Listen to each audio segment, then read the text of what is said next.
But with the trajectory of how things are going into the West, it's no surprise that as many men are feeling the brunt or the burden or actually leading themselves to self-delete.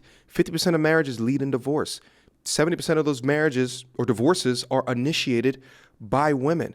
The injustices of the family court system. Something we keep a close eye on here is the crisis of young men in the US. It's probably one of the most charged topics that we discuss, inevitably draws quite a bit of few toxic people in the discourse on all sides. But my biggest problem with the state of mainstream discourse is conflating toxicity with the idea that we don't have a serious problem. A stunning trove of new data from the Pew Research Group highlights just how big of a problem we have, one that soon could reach a total point of no return. The first is the rate of single young men versus single young women. 63% of young men today between the ages of 18 to 29 report being single. That is compared to 34% of young women. Okay, I just want to stop it right there because I remember when I first read this stat, I started laughing, and then I was talking with a homegirl, and she's like, "How's that possible?" And I was like, "It's easy because young women are dating older dudes."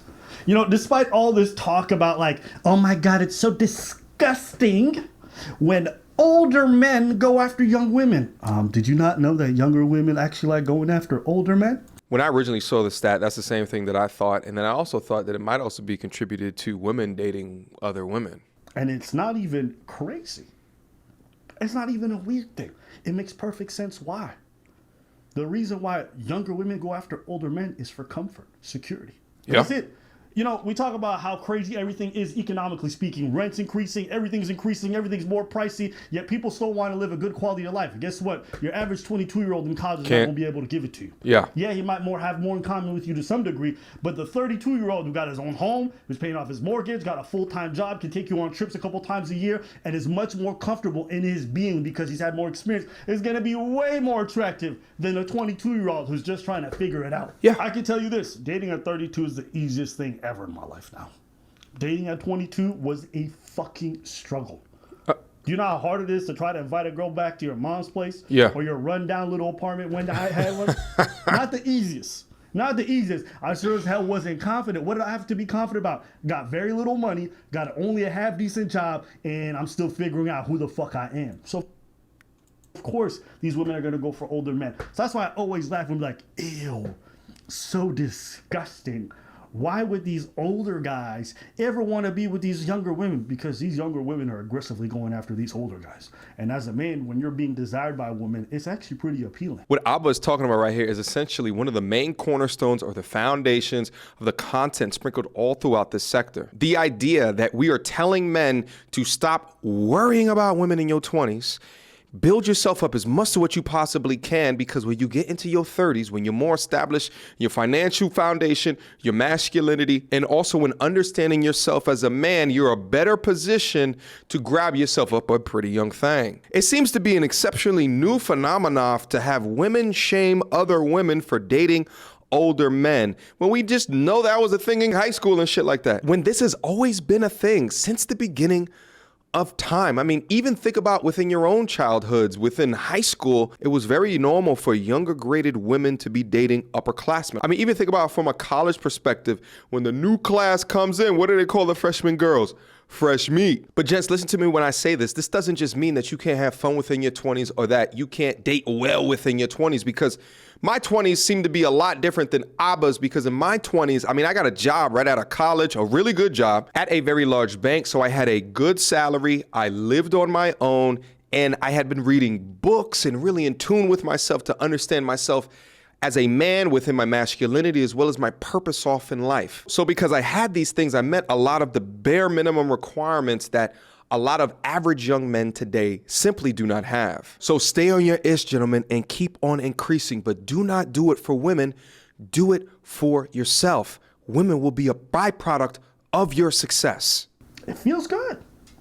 I personally have a hard time with it because culturally, sometimes I feel like there's a bit of a disconnect in terms of life goals. What do you think about this stat and this number? I agree. It's like, ew. Have you been out?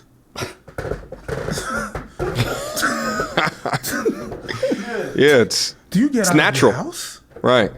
Do you go online? Under what rock do you live? I don't see so what disgusted. You don't see. I don't get it. Like, do you even go out? Do you hear people talk? That jacket is Do fire. you see people at concerts? The people that buy concert tickets is women. The people that scream at concerts, Groupies. women. People Yeah. that try to go backstage for men performers or women performers, women. Women Yeah. are big time consumers. They like to live and experience things, and that shit costs money. Way If you bigger than talk men. about your typical groupie, it's not a man, it's a woman. Talk about Yeah. comedy. All my female comedian colleagues do not have the same relationship with women that we do, men comedians. Yeah. Motherfuckers trying to find out where we stay at Damn. when we gonna perform next in their city. Not the women's, not so much. But it's always women. Oftentimes women's. Hey, there's some men here and there. The majority, Yeah. and no matter what performer, that's the thing. For comedy is what I noticed. But then if you talk about music, the groupies, the term groupie is female to me. Yo, so what essentially Preach is talking about here is, again, man's utility, sexual or dating marketplace value. I mean, these are all of the things that we talk about within the sector. The idea that women are groupies to men that are seen in status or power or have financial foundation. We've all heard this before. What I think is so interesting about this is that now Pew Research is coming out with studies essentially saying that this is what's happening. And a lot of that on the other side of the coin is women's unrealistic expectations and standards on the things that they're looking for, and the idea that 90% of them are looking for 10% of us. But of that 10%, you're generally going to get that out of older men. But of younger men and of older men, if you're an average man, you will begin to feel ostracized within our society. This is a large component of the reason why the passport bros exist. If we were to keep it a bean, the men that are going far out and abroad are not the top 5% earning men within our society. And as a result of these men feeling the brunt and or burden of these unrealistic, delusional expectations, they begin to get short-term dopamine drips from other forms of entertainment within society.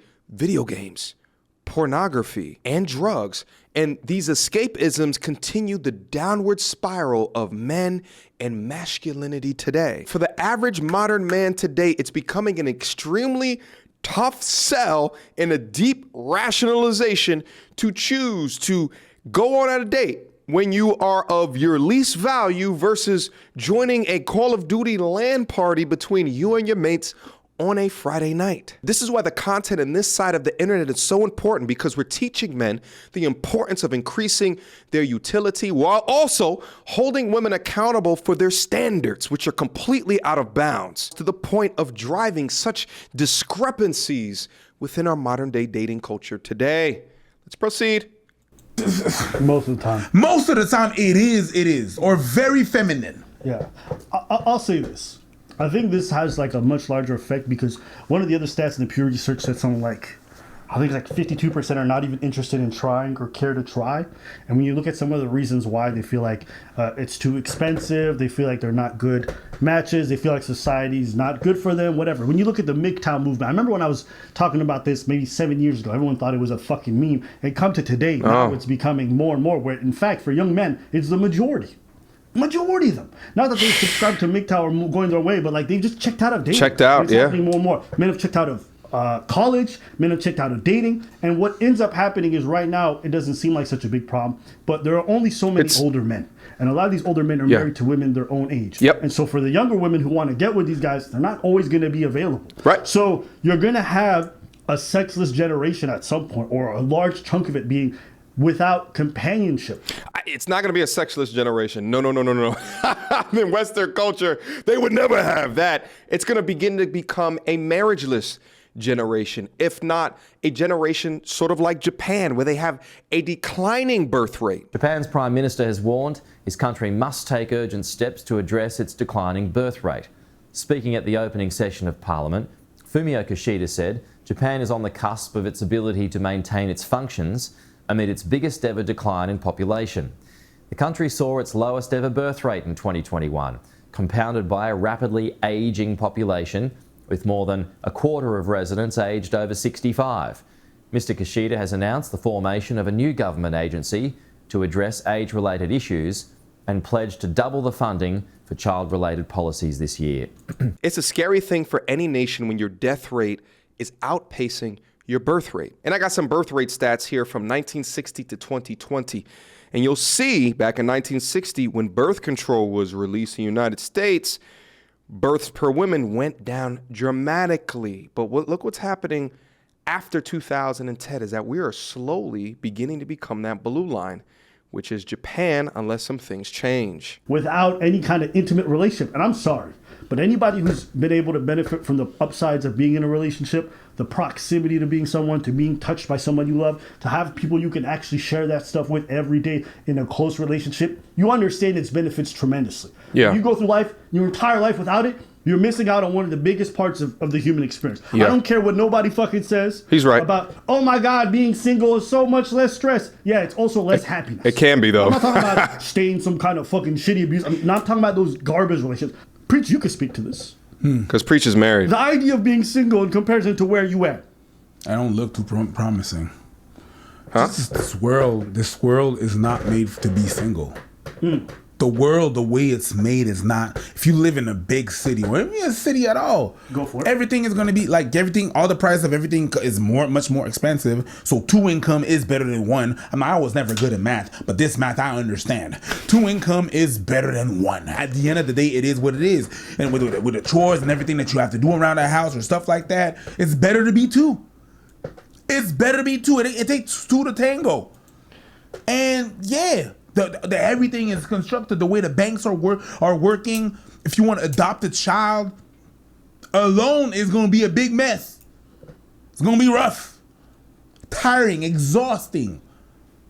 Listen, let me compliment on this, is that this is actually one of the revelations that I came to in my life as well, is that money don't mean shit. I mean, if you look at like Maslow's hierarchy of needs, on the bottom level is going to be like shelter and like all these things that you need money for, but there's a diminishing return when it comes to happiness when you start making over a certain amount of money, okay? What's the key to happiness within your life? It's community, it's family, it's relationships. Without a doubt, I am ultimately convinced of this, and as well as time, having the time to do the things that you absolutely want to do. You take those 2 things and you have like a minimum requirement, you know, so that you and your loved ones around you can live fantastically. You're going to be extremely happy within your life, okay? But this idea of singleness throughout your life, you know, there's some dudes, and I think dudes can work better within singleness, better within being a hermit, better within going your own way, better within being a passport bro and traveling and going to go find something else somewhere else new. But I think when it comes down to the crux of it, we're better together than we are apart. And listen, I talk a lot of shit about modern day relationships, and honestly, I think it's for great reason. All right, you got to critique this shit to hold these bastards accountable from time to time. But at the same time, I will be remiss not to admit there's something uniquely special about a woman looking you deep in your eye and say, "I love you with all of my heart." And her actions show that. There's something special about that. And even on my deep red pillars over there, I bet you a lot of you guys would turn purple pill if you were to find a chick like that. And you attracted to her. She cooks you them goddamn meals of justice that allows you to be a beast in the gym. And she means it with her actions, not just her words. And the lifestyle choices that she makes within her life shows that she's about you and that she respects you. Not all this other modern bullshit which allows them to be completely backwards from what men like. I mean, the ones that get it, they're out there. Anyway, let's keep going. 2, way better. Yeah, definitely. When you grow up and you look at your parents and you think it's your parents and you're like, pfft. Sometimes you're like, y'all motherfuckers should split. Y'all motherfuckers don't love each other. That's sad, though. I'm not talking about my parents, but I've seen that happen in a lot of families. Oh, yeah. Y'all motherfuckers don't love each other. And then you wonder why. Why they stay together? They got to get their air conditioner fixed. I was sweating. Oh, now that I'm an adult, I get it now. When you get the bills and you got the kids and you're like, I could split. But let me stick on that sounds like a terrible life. I'd rather stay together and be here and not be as happy. It's better be with someone and not happy than be with someone with nobody and be miserable. Really? No, not really. Okay. But that's how they think, and I understand why they would think like that. Okay. For the family. Because of the weight of the bills and the weight of and the burden of life. I don't agree. I want my peace of mind, but the bills is a lie. It's from a bills perspective, but then also, I guess it can be bills, even depending on how much money that you make.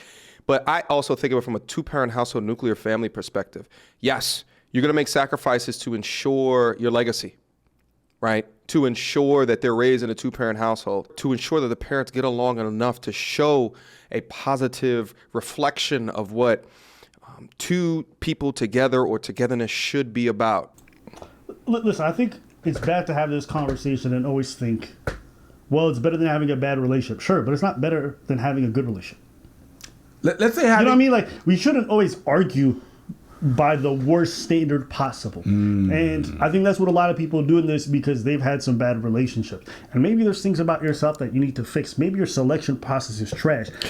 I kind of disagree with him here. It's not, I mean, we have a 50% divorce rate, right? Like, it's not like we have a 2% divorce rate and we're arguing for that 2%. It's still 50%. And then how many of those people that are still together are not currently happy, right? Like, I don't know if Abba is being accurate here. Actually, I don't think he's being accurate here and just assuming that it is on the far end of the spectrum or an outlier, the things that Preach is talking about. I refuse to believe that most of the people out there are bad people. I refuse to believe that most of the people out there were not in some ways good for you. Listen, if you're constantly having bad relationships, at some point you gotta look at yourself and be like, maybe I'm the reason this is all fucking up. Right. And if you want to give up, you give up. But you have to understand, for society as a whole, when so many people are checking out, not because they've tried and failed, but because they can't have a chance, or they feel like they're not good enough, or they feel priced out, which is what a lot of people say. Like, if you don't have a college degree, these women are not checking for you. They want to be with dudes who are college educated a lot of the time. Yeah. This is not me sitting here saying, women, your standards are fucked up for wanting to be with a college student. It's not even that. Because I could understand why. Maybe college helps you to understand, like, he's got the same values. He's going to be career-oriented. He's been able to make good investments, whatever. It's just branding. If that you want to make that, it's not an unreasonable criteria. My point is, I think it's but again, it's just branding. I think it can be unreasonable if they're valuing the branding of a college man over the branding of a blue-collar man, thinking that a blue-collar man can't give them the lifestyle that they want, doesn't have the aptitude, or is not intelligent enough, right? Like, I think it's a case-by-case scenario, right? But you have to understand the branding and how it works well for you or does not work well for you within your life. Our place we're heading towards. That's what I'm getting at. And I question what this is going to look like 20 or 30 years from now. You know, during the pandemic, we had so many people who just went on Twitch every day and spent all their days gaming and doing all this other stuff. Got addicted. That's kind of carried over. And there's people who get no social interaction. I want y'all to think about what that's going to do to the psyche of people 20, 15 years from now when they're that detached from human connection. And that's TikTok.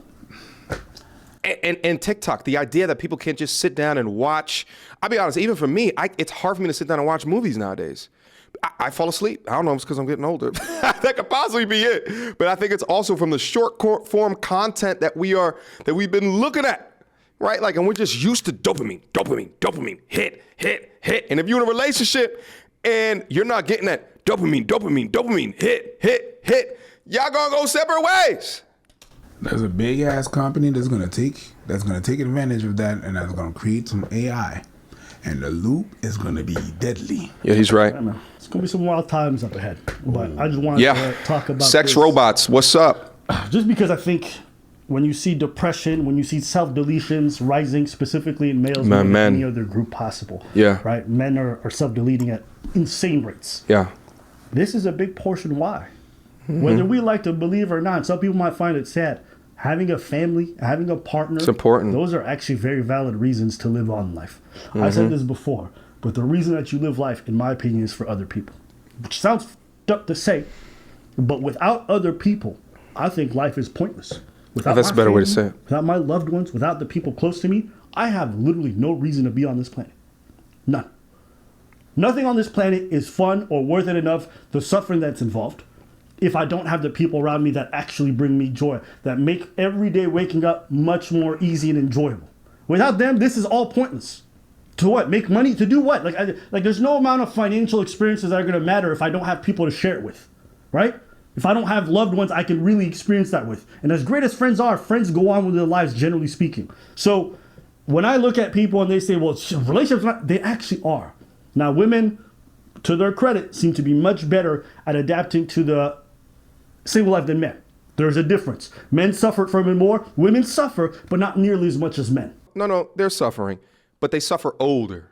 They don't suffer in the age range of the Pew Research Study. They suffer when they hit the wall. I think there's little to few more destroying thoughts to be a mid-30s to 40-year-old woman who wants to have a child, wants to build what Abba is talking about. The greatest relationship within her life is going to be who comes out of her body. But she can't do that naturally or even at all because of the choices and decisions that she's made previously within life. That's more destructive to me. For ladies, I'm speaking specifically to the dudes.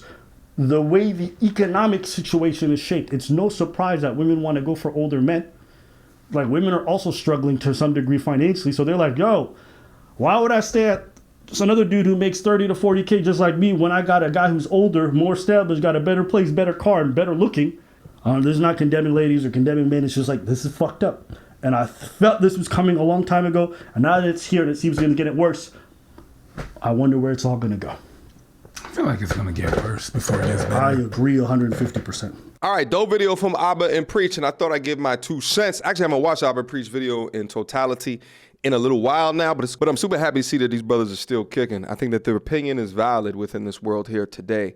But listen, let me sum it up like this. A large part of a man's life is to have a purpose. And from a lot of content within the space, that purpose is usually derived off of what it is that they do in their life. But we can't also lose sight of community and relationships that are built within that. But with the trajectory of how things are going into the West, it's no surprise that as many men are feeling the brunt or the burden or actually leading themselves to self-delete. 50% of marriages lead in divorce. 70% of those marriages or divorces are initiated by women. The injustices of the family court system and men suffering by and large more financially at the end of a marriage than women. And the irony is that men must work their entire lives to build themselves up to be monogamous while women were in their 20s not being monogamous, and then pedestalize these young women, get on bended knee, lose their leverage, and then inevitably suffer the consequences if that marriage eventually doesn't work out. This information is a tough pill to swallow, red pill to swallow, for both men and women, but these are the numbers, these are the stats. We all know that this is happening, so tell me where I'm wrong. So these young men are looking at the wild and crazy modern dating structure today, and then they're looking at the culmination of that of marriage and what can happen after if it doesn't turn out, and they're making rational decisions with all the other forms of entertainment that are now currently available. And the culmination of all of these things are leading these young men to just chill right now in their 20s, which will lead civilization later to have a decreasing birth rate and as well as a decrease of 2-parent households and nuclear families. And what's funny about all of this is that literally no other people are trying to address all of these things like us in this content space right here. So I just find it so ironic that now it's hitting the news based off of content we've been talking to you guys about for years. And it seems like no matter how it is that we talk to you guys regarding this content, then we're demonized for that. RIP to Kevin Samuels. He tried to help y'all. Questions, comments, concerns. Y'all already know what to do. Mediocre tutorials and reviews at gmail.com. What you guys think about the video here today? Do you guys like compilations better? Do you like more long form content better? Let me know down in the comment box down below. I love to hear you guys' thoughts and opinions. Shout out to Abba Preach. I'll leave the full link to their video down in the description box down below as well. All right. Until next time, YouTube. Peace.